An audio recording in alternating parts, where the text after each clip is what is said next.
Hello everybody and welcome to yet another video from my series Quick Thoughts On, in which I always talk about different stories from the rich Star Trek universe. 30 years ago, the next episode of Star Trek The Next Generation premiered, called The Outrageous Okona, and these are my honest opinions about it. I have a confession to make. I hate Okona. I could end it here, but that wouldn't make the video very entertaining, would it? We are told that the Enterprise is between two planets of white people. What is with the Next Generation and just showing us normal white people on different planets? Can't you at least glue something on their foreheads or on their noses? Just anything which would make them at least slightly alien looking. Or paint them pink or something. Just do something. They stumble upon a cargo freighter which has problems with the guidance system. They put the captain on screen and how to describe him. If Han Solo would start shooting a porn parody of the Pirates of the Caribbean, he would probably wear something similar to this. They take him on board because the plot has to move along, and we soon see many of the problems with this episode. The writers were trying to portray an outrageous but still a cool character, but they had no clue how to write him like that. So instead make him interesting. They write everybody else like they think he's the greatest thing since sliced bread. And don't forget one important thing. This episode has 4 writers. I repeat, there were 4 people involved in writing this story. Wesley immediately falls in love with Okona. And come on, Wheaton, this is not how a straight man looks at an older man. Unless the older man is called William Shatner, in that case looking at him like that is absolutely required. But Okona is not interested in Wesley, he's interested in the transporter chief. No, not Cole Meany, this transporter chief is played by Terry Hatcher, and his behavior to her is, well, let's say that if this was real life, Twitter would explode with hatred. After that, he made fun of Data, which starts the B-plot of this episode, Data trying to understand humor. He tries to first consult it with Guinan, but then decides to go to the holodeck to consult it with a holographic simulation of the best and funniest comedian. There is only one tiny little problem. The funniest comedian is simply not funny. I know what is funny can be very subjective, so I have to rephrase it slightly. I don't find his humor and therefore also the whole B-plot funny. The only remotely funny thing which happens in this scene, and also in the whole B-plot, is when Data imitates the comedian who imitates Jerry Lewis. To be honest, when I've seen it for the first time, I had no clue who Jerry Lewis was, and the only thing I was thinking about when I've seen the comedian's performance was, why is he behaving like an idiot? Now that I'm older, and I know who Jerry Lewis was, the only thing I can think about when I see him perform is, why is he behaving like an idiot? But seeing Data imitating him actually makes me smile, so okay, I give them that. Well, when the episode starts to be interesting, Mr. Data is called to the bridge because an unknown ship approaches. The unknown ship represents no risk for the Enterprise, but still, the Enterprise is in their territory. So Picard wants to first talk to them. Devin, the captain of the ship, claims that Okona is a criminal and demands his immediate extradition. To make it a bit more interesting, a second unidentified ship arrives. Its captain was called Cashel from the planet Straylab, and what a surprise, he also claims that Okona is a criminal and demands his immediate extradition.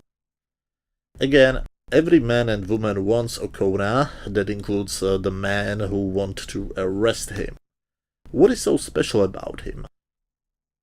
I get that he's a good-looking guy, at least according to 20th century Western standards, but is that it? What about writing him as an interesting character, and not just let other characters want him for no apparent reason? Picard wants to see Okona on the bridge, but he ignores him.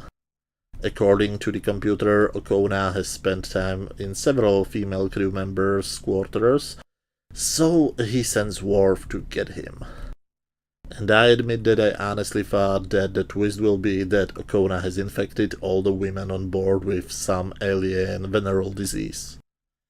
So Worf gets him when he was preparing for another contact with another woman, and for some reason this sequence of scenes is filmed like it's going to end with a giant action scene, with a fight between Worf and Okona. But no. They simply get to the bridge and nothing else. Picard then starts a conference call with all of them, and we are told what is apparently going on.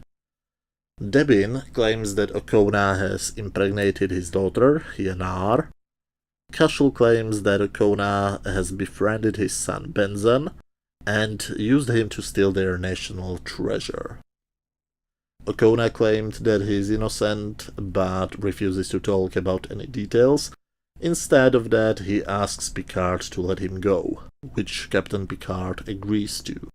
But of course Wesley needs to have what I guess was supposed to be an inspirational speech, and instead he decides to tell the truth. He pretends that he wants to allow Devin to arrest him. Devin claims that Okona is the father of Yanar's child and wants to punish him by letting them marry. So Okona would be punished by a marriage with a nice woman? Sounds good to me. And sounds good to Okona too. But suddenly Benzen protests. In reality, he is the one who has slept with Yanar and the father of her child, and he also gave Okona the national treasure, which he should give to Yanar as his wedding gift. But he had problems with his ship, so he never arrived there, and instead ended up on the Enterprise. Wow, these people are horrible. All three of them. The young couple prefers lying to their fathers and accusing an innocent man of 2 crimes instead of telling the truth. And Okona lied to everybody. Why? And why does he tell it to them now? Because of Wesley's speech? But because the story is, I think, too short, Yanar suddenly doesn't want to marry any one of them. But of course, because Okona is so awesome, he talks to her, and the problem is fixed. So, what about a slightly, but only slightly interesting B-plot with Data? He goes to do a performance in front of a programmed holographic audience, and tells some, well, embarrassing jokes. When he realizes, however, that they laugh absolutely independently from what he's saying, he deletes them and the comic too. So this B-plot was just a waste of time, but at least we got from it to one relatively funny scene.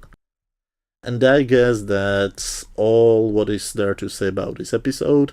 It might be interesting for somebody that the young female transporter chief, who was played by the young Terry Hatcher, who is known mainly for playing Lois Lane in Lois and Clark, The New Adventures of Superman, or many years later, Susan Mayer Delfino on Desperate Housewives.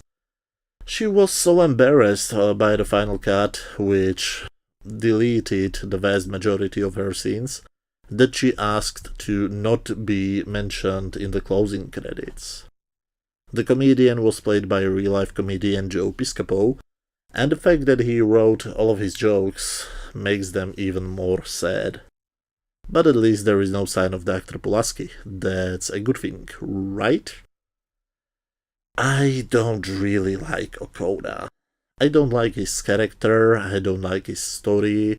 He isn't even the main character in his main plot.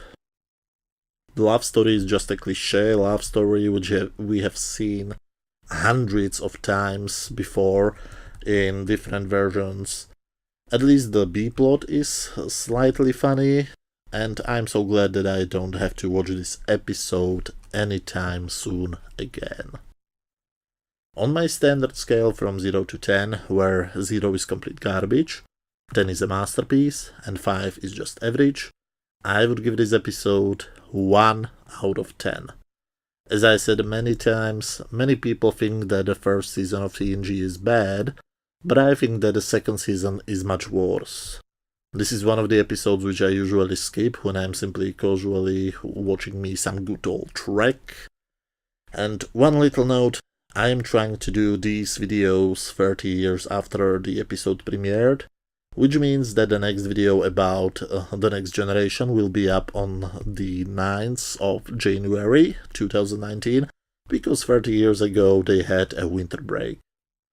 Which for me means that in the next few weeks I will do videos only about the episodes of the original series, plus of course the comparison videos, but I hopefully will be able to start posting videos from a little project I'm working on for a long time. But anyway, thank you very much for watching. Let me know what do you think down in the comment section.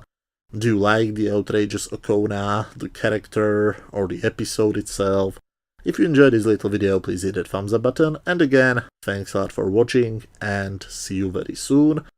Probably tomorrow with another effects comparison video. Bye.